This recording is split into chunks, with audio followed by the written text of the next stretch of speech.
with a quote from Sangharakshita. Sangharakshita is the founder of our movement, if you don't know. And he said a lot about faith, and I had the chance to talk to him about faith in person. And this is not something he said to me in person. It's something I heard somebody else talk about, someone called Satchinama, and Satchinama's given a series of talks on Free Buddhist Audio, which I'd like to link to at the end of my talk, so you can follow up on this exploration of the role of faith in Buddhism. But what Sangharakshita says, I want to read it once now, and then I want to revisit it at the end to see if it means something else by the end of the talk. He says, faith is of great importance in the Buddhist tradition, and this kind of faith, so faith is in the faith in how we understand it in the Buddhist tradition, is not blind belief. In the Buddhist context, faith is the authentic, living response of our whole being, especially the emotional part of our being, to something we intuitively perceive to be greater, nobler, more sublime, and more worthwhile than ourselves, as we are now. Something to which we ought to dedicate ourselves, surrender ourselves, something for the sake for which we ought to live. So faith is very, very important in the Buddhist tradition, yeah? And not just in the Buddhist tradition, but I think in everybody's life, because when we get out of bed in the morning, we do so because we have faith in something, don't we? We have faith in the fact that what we're going to do is worthwhile in one way or another. We're here today because we have faith in, showing up, being of some sort of benefit, yeah? So, and, sometimes we have faith in our jobs or our partners or, new pair of pants we buy, so we always kind of have some sense of belief of, most of the time, some sort of belief that kind of governs the way we act, right? And it's kind of the underlying motivation of the actions we take in life, right? I want to talk a little bit about what faith isn't in the Buddhist tradition. In the Buddhist tradition, faith isn't something that is expected to be in contradiction with intellect or reason. Yeah, so faith and reason are not mutually exclusive.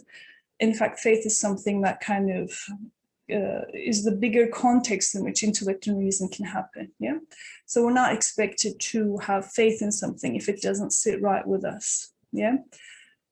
That's not the Buddhist understanding of faith. I have an example of this and I'm sure we all have our own examples of different kinds of religious upbringing in which, we might have come across an idea or an ideology or a value or something that we're asked to believe in, but it didn't sit right. Yeah, it wasn't something that we could really agree with. Yeah, and if that's the case, then the suggestion is that we explore it for ourselves. There's never something that we really need to kind of believe in if we don't really understand it, really. Our responsibility then is to want to understand it. And another thing about faith is, maybe it's a myth or something that I kind of come across, is that it always feels good. Faith is kind of this feeling, this emotion in which it's kind of this ecstatic moment, or this loveliness, this kind of this experience, right? And in some ways, of course, when at its highest, faith is something that's, the experience of faith is very fulfilling and wholesome. But sometimes the practice of faith doesn't feel so great. If we have faith in our meditation practice, yeah, we sit on that cushion at days that we're really happy about it and we feel really spacious, and we go sit. And sometimes we don't want to, part of us is kind of resistant, or, we're tired or something, but when we still go and sit, even if it's for 5 minutes, that's an act of faith. Yeah. So it doesn't feel great perhaps, but it's a practice of deepening faith. Yeah. We're faithful, aren't we? We're faithful in relationships, hopefully. We're faithful to our friends, we're faithful to ideas that are important to us, and the act of being faithful in itself is an expression of faith, which sometimes feels fantastic, and other times we just do it because we know it's right, yeah? So it's a very kind of it's a very nuanced kind of thing, the practice of faith. And in the Buddhist tradition, there's kind of three main, there's three main kind of ways. Well, there's many ways we can understand faith, but there's one teaching that really speaks to me. And that's from a Sangha, and he's kind of categorized faith. Well, there's three kind of headings, let's say, in which faith can be understood, and the list includes trusting faith, lucid faith, and longing faith. Yeah, and how are these different? And these are just kind of, we don't need to try and remember all of this, but I'm just kind of, I guess what I want to do today is just, talk about the different varieties of experience we can have around relating to faith in the Buddhist context. And I'll give some examples around this. And, the first kind of faith is trusting faith. Yeah, so this is the kind of faith that arises when we hear something and we know it's true. Yeah, so I don't know if that's ever happened to you, but it could be a Dharma talk, or it can even be, something that's explained to you that you go, oh yeah, actually that's true, I agree with that. Yeah.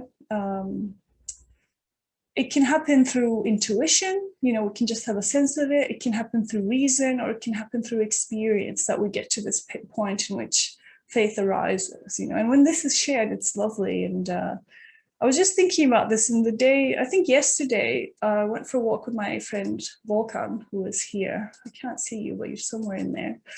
And Volkan and I were walking, and we're just talking about, something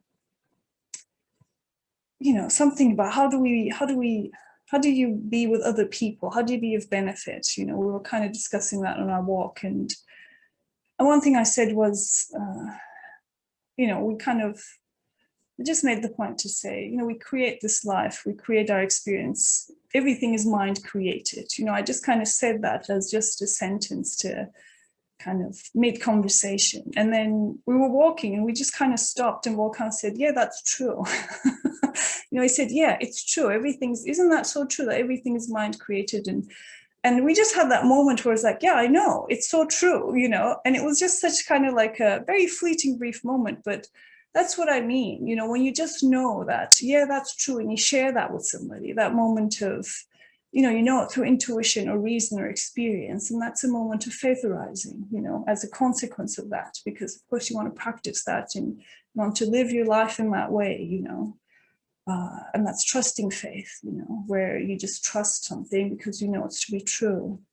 And then there's lucid faith, which is something that kind of is explained in terms of the faith that kind of arises when we see the good qualities in people, right?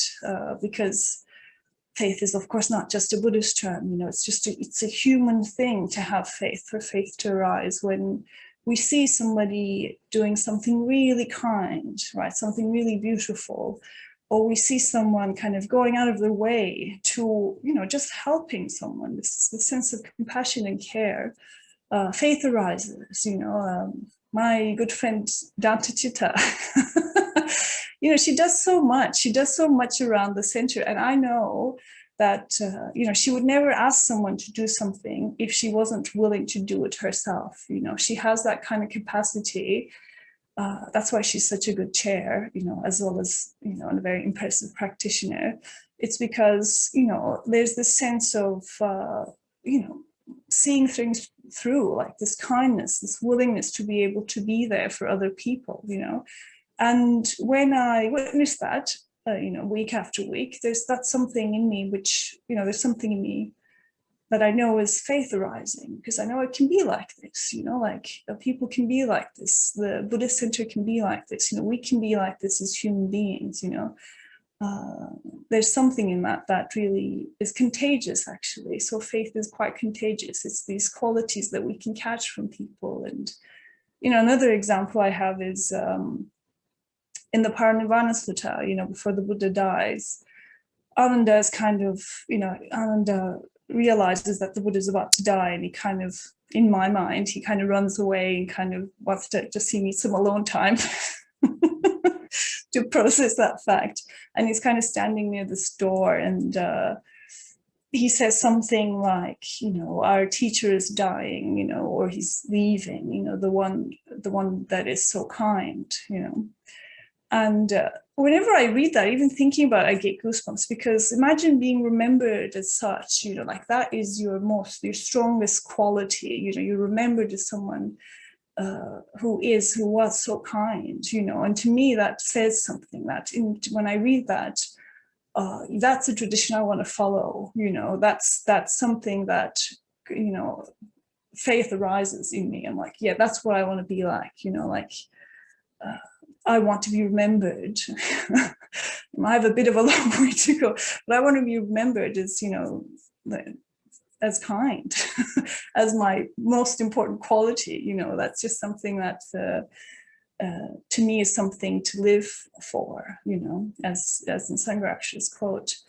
And this kind of links into the third type of faith, which is longing faith, which is something that arises in us when we know our own ability to be able to, to be able to change, right? To be able to reach our full potential as human beings, that's this longing faith that arises when we know we can be that ourselves. And I guess that is something that differentiates faith in the Buddhist context and other contexts, because it's about our growth and development, in that it emphasizes that, right? What the Buddha attained, we too can attain. And in that, there's this kind of sense of a different aspect of faith, which is very much about, just acknowledging our own potential. It starts with that, like, that's quite exciting, isn't it? It's something that's really empowering and something that's really moving. It's it always comes back to that we too can attain, we too can become kinder and more loving and less anxious and more and braver and more generous. And, it's endless, the qualities that we can really embody. Yeah. I had a more mundane example in this as well, but just to kind of make the point that, faith is something that as human beings, it's such a natural way to be. But on YouTube, if you ever spend time being distracted on YouTube like me, there's this channel called The Dodo, I think, and it's about these feel-good little videos that they have, and they have a recurring segment or section of videos that is faith restored. I don't know if anybody's come across it, but often they follow these cats and dogs that are abandoned, or they've been come back from, they lived in really difficult situations, and these people take them on and they look after them.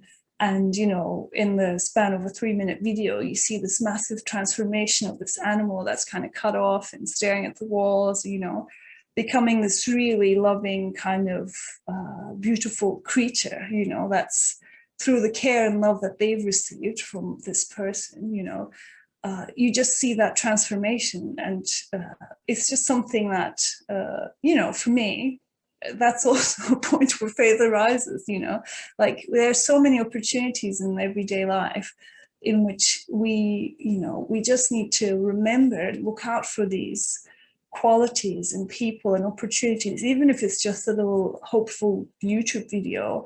We have to recognize, I'd like to invite you to recognize that feeling in yourself where there's a sense of, goodness, because that's what we resonate with, the goodness in people, and what can happen when we really love someone, or, a cat, a dog, an animal, a plant, what can happen when love is present, right? When kindness is present, when wisdom is present, yeah? Because that's what we really resonate with as human beings. I truly believe that. I'm going to say a little bit more, but not more. So hopefully you're still hanging in there. So what I've been reflecting on around faith has been this link between faith and safety, and feeling safe. And so I haven't really come to a point where I'm really clear about this, but maybe this is something that I can invite you to think about as well. But I think faith is something that creates safety.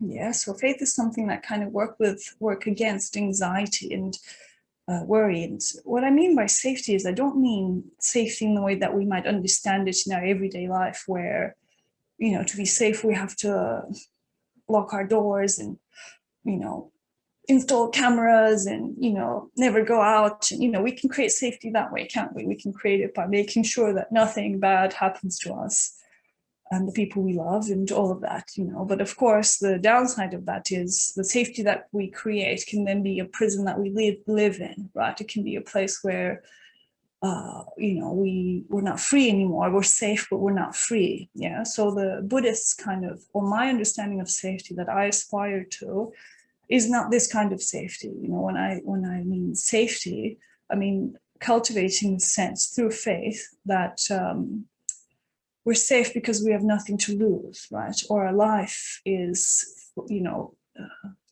fulfilling this purpose that actually can't be threatened by something external. Yeah.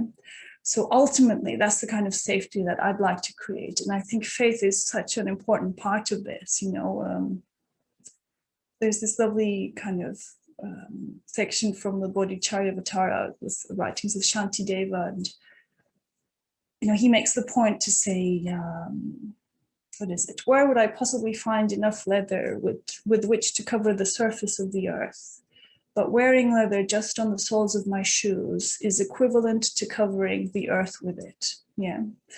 So this idea of creating this inner safety, that doesn't mean that we have to fix everything in the world to feel comfortable in this life, right? To feel kind of this sense of well-being and openness and freedom. We need to have this kind of inner leather, vegan leather, that kind of helps us create this safety and this idea that it's going to be okay, it's going to be okay. And, how can we say that? Because we have this argument of, does that then mean, oops. Okay, hi. Does that then mean that Buddhism is a very optimistic, do we just kind of go with this idea that everything's going to be okay, is that really how, I guess what I'm trying to say is that's not what I mean, but, and I know this is quite a lot, so this is the last point I'm going to make. But what I really want to say is, Buddhism suggests if we act in accordance with how things are, our life is going to get richer, right? We're going to be more fulfilled, and the world is going to transform around us because we're transforming. Yeah. So, our actions have consequences. Yeah. And I don't mean that to say, often when we hear this, that means, oh, actions have consequences, so you better, yeah, okay, on one hand, that's that, but it also means that if we act in according to how things really are, that also has consequences, right? And if we can have full faith in that, then we just know that we are going to be okay if we take care of this moment, if we have faith in that, knowing that if we take care of this moment, in that if we are open-hearted, if we are aware, if we're loving and kind, that takes care of the future. Yeah.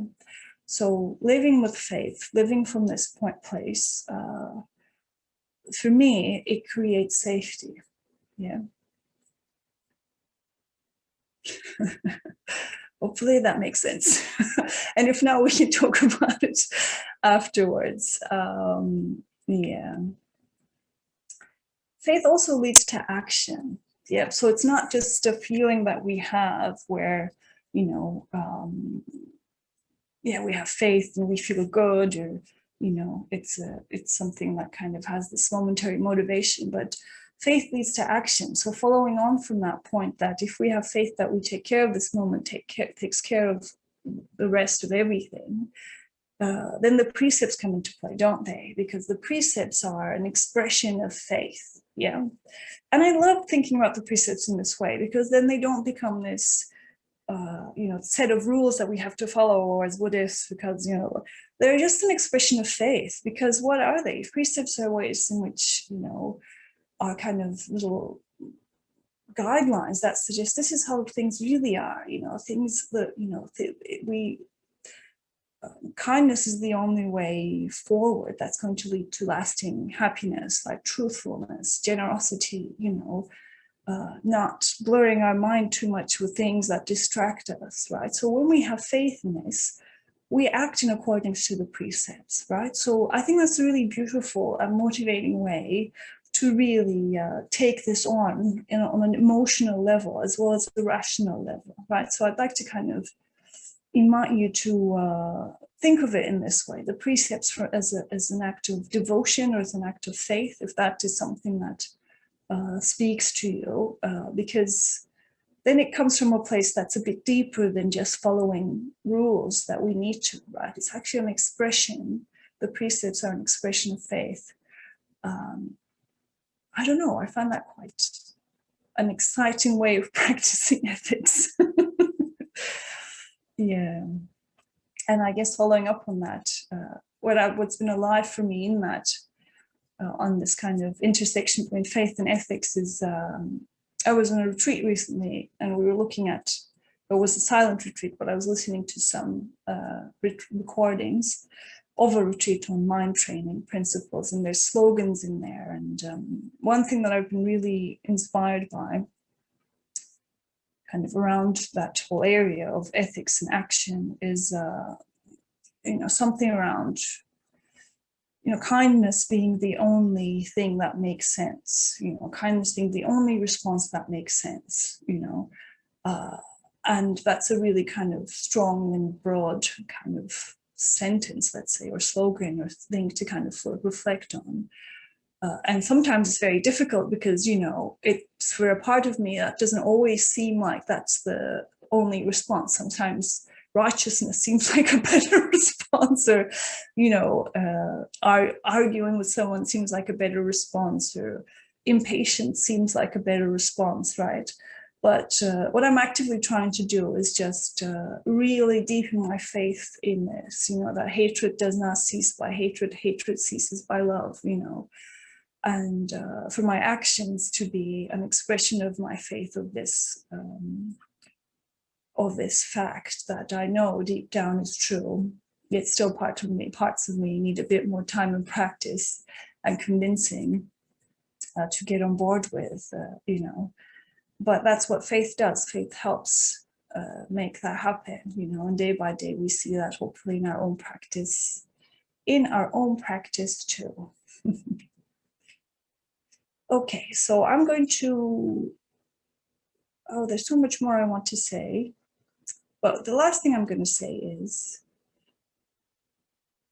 what can we do to develop faith? I want to say a little bit about this, and then I'm going to read Sangharakshita's quote again, and then I'm going to be quiet. But I want to talk about, how do we develop faith? Let's say if we bought into this idea a little bit in the last half an hour, if you thought, okay, maybe she has a point, maybe not, but maybe she does. And if she does, and if I want to kind of develop faith, if I want to kind of make that a part of my life, what can we do? Because it's a practice. It's not like, it's not something that nobody ever has, or it's not something that, it's something that we can develop, just like any other faculty or capacity. Faith is something we can develop. And I've been reflecting on this. And I think something that really helps is to spend time with other people who we know have faith. Yeah. And we can sense that. We have, we can intuitively have a sense of what that feels like. It's probably someone that maybe we look up to, or people who have this kind of inner confidence because they know something that we don't know, right? And they don't get easily knocked down by the worldly winds, because there's this inner sense of knowing what's right. Yeah. So if we have people like that in our lives, or if we feel like we can, if we can increase our contact with people who we know have faith, that is contagious, right? It creates this sense of, it's very reassuring, to be with somebody who has faith. In my experience, I mean, your whole being relaxes because, because with faith comes safety, comes, I don't know, a sense of calmness and groundedness, So I'd like to suggest that as something that we can actively do, to kind of be with people who we know have faith. And then another thing I'd like to recommend is to just really, really take the time to think about and reflect on what we have faith in. Yeah. And we'll understand this, we can understand this by thinking about what is very important to us, and what do we think is going to make us happy? What do we invest our time and energy cultivating? Is it our job? Is it, I don't know, is it our pursuit of a hobby? Is it a relationship? Is it, is it a new car? Whatever it is, right? And I'm not here to say, oh, this is good, this is bad kind of faith, but I think it's very good to get clear on what we have faith in, because we all have faith in something. We all believe that something, either explicitly or implicitly, that we invest our time and energy in are things that are going to bring us happiness, right? And are going to bring us safety and protection and, well-being. So it's really good to get very clear about this, and know that we are making these decisions, right? Because that's the point of freedom, yeah? So if we can get clear on, what we spend our time and energy doing, and we can kind of understand why and what we're doing that for, then we can choose, right? Then we can go and say, okay, oh yeah, all right, I really have faith in, I don't know, my job, and I know I have faith in getting that, if I get that promotion, this or that. So just to kind of get really clear on that, and even saying that out loud to ourselves in terms of faith, I think is quite radical, right? Because then we just know, well, this is what I'm doing, and do I want to do this or do I not want to do this? It's just, it can even be very confronting, but just to be authentic with ourselves, and what we're not aware of, we can't change, and we're not free to the degree that we're not aware of how we're living our life. So I guess that's something that I'd just like to offer as a suggestion, and to think about our life choices in terms of faith and what we have faith in. Yeah. And then I'd like to invite you to practice the precepts, if you're interested, as an expression of faith, and see if that changes your relationship to it, because I think it's quite exciting.